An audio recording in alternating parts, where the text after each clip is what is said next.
Dear students, आज हम auxiliaries के बारे में पढ़ेंगे। ऑक्सिलरीज वर्ब का तीसरा पार्ट है। जैसे वर्ब आपने पढ़ी होगी, वर्ब 4 काइंड्स की होती है।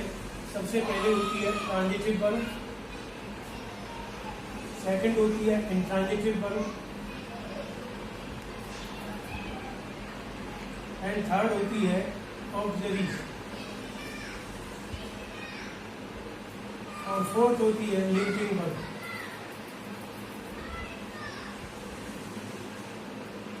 इस वर्ब के बारे में मैं अगली अपनी वीडियो में बताऊंगा, लेकिन आज मैं केवल ऑक्सिलरीज और मॉडल के बारे में डिस्कस करूंगा। क्या होती है ऑक्सिलरीज? ऑक्सिलरीज किसी भी टेंस में आकर principal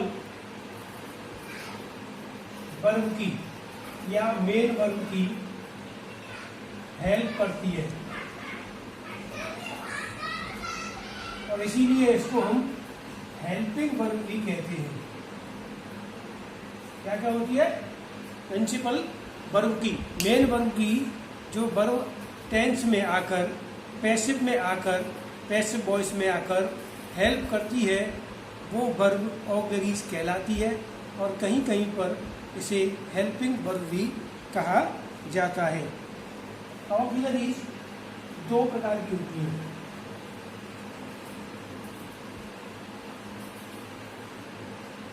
There are two types of auxiliaries.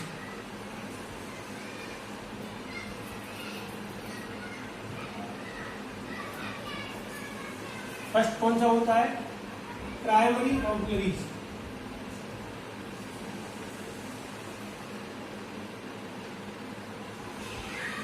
And second होता है मॉडल ऑक्सिलरीज।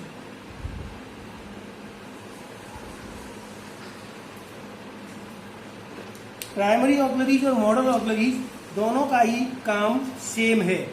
अंतर इतना है कि प्राइमरी ऑक्सिलरीज मेन वर्ब के साथ आती है तो वह मेन वर्ब के रूप को बदल सकती है, लेकिन मॉडल जो है सेंटेंस के मूड के हिसाब से आता है।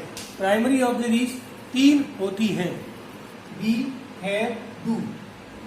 B, have, do. Be, have, do. Be verb होती है is, am, are, was, were, been and been. यानी कि is, am, are, was, were एक बी वर्ब होती है। Been is the ING form. Been is the third form of be. Next have, has, have, had, having. Next one is do, does, did. इस तरह से ये auxiliary होती है। इनके अलग अलग यूज में नेक्स्ट पार्ट में आपको बताऊंगा। आज केवल ऑक्सिलरीज और मॉडल्स को ही मैं डिफाइन करता हूँ। उसके बाद आते हैं मॉडल। मॉडल ऑक्सिलरीज क्या होते हैं? मॉडल ऑक्सिलरीज वो होते हैं जो टेंस में सब्जेक्ट के मूड को शो करते हैं। मूड को शो करते हैं, इसलिए मूड वर्ड से जो वर्ड बना है वो हो गया हमारा मॉडल। इस तरह से मॉडल की रचना होती है। मॉडल कौन कौन से होते हैं? मॉडल होते हैं will, shall, can, could, may, might, should, would, must, dare, need, used to, ought to,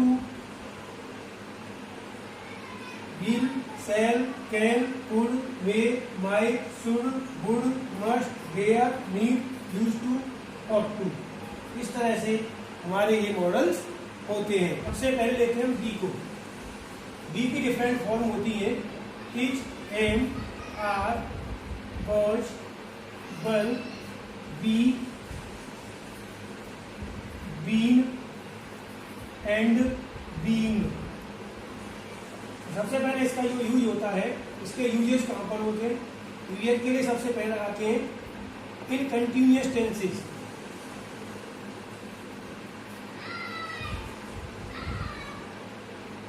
in continuous tenses. For example, he is playing. यानी कि कंटिन्यूस टेंस कोई भी हो, आइदर प्रेजेंट और पास्ट और future. He is playing. She was cooking. And he will be learning English. अब आप यहाँ पर देख सकते हैं इज क्या है, बी फॉर्म में. वॉच क्या है, बी फॉर्म में. बी फॉर्म है ही. इस तरह से हमें पता चलता है कि ये बी फॉर्म का यूज हम कंटिन्यूअस में करते हैं. Number 2 point, in passive voice. Passive voice में हम बी वर्ब का यूज कहाँ करते हैं?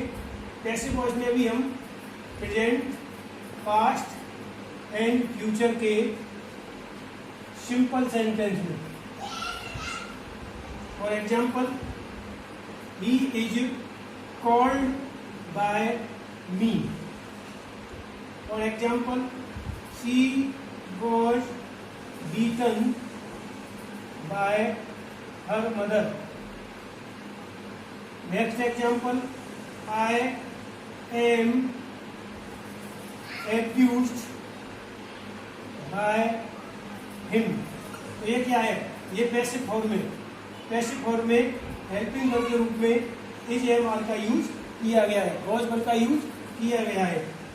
इस तरह से इसको जो है प्रेजेंट, पास्ट एंड फ्यूचर में सिंपल के अलावा कंटिन्यूअस में भी यूज कर सकते हैं.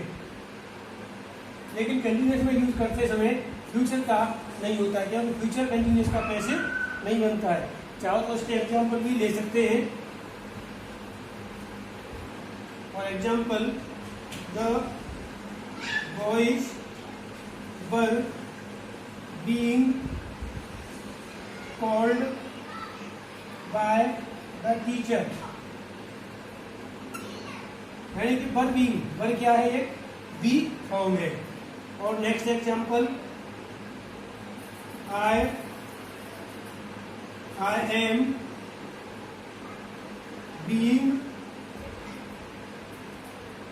Being taught by my father. इस तरह से हमें पता चल जाएगा कि is am are was were. इसके अलावा यहाँ बीइंग भी आ रहा है.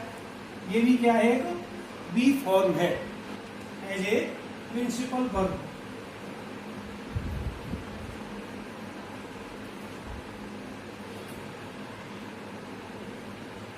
प्रिंसिपल वर्ब में कैसे? जैसे is, am, are, was, were और बी, ये बी फॉर्म होते हैं. इन्हें प्रिंसिपल वर्ब में हम यूज कैसे करेंगे? For example, God is exist. यहाँ पर एज क्या है? मेन वर्ब के रूप में हम इसका यूज करते हैं. God is exist. नेक्स्ट इसका जो यूज है वो है, एग्जाम्पल है, शी इज वेरी काइंड. ये भी मेन वर्ब के तरीके से है. He was poor. He will be at home. यहाँ पे बी आ गया, यहाँ पे बॉय आ गया. इस तरह से हम बी वर्ब को पूरा करते हैं. इसके बाद इसका नेक्स्ट पॉइंट आता है हैव. Thank you.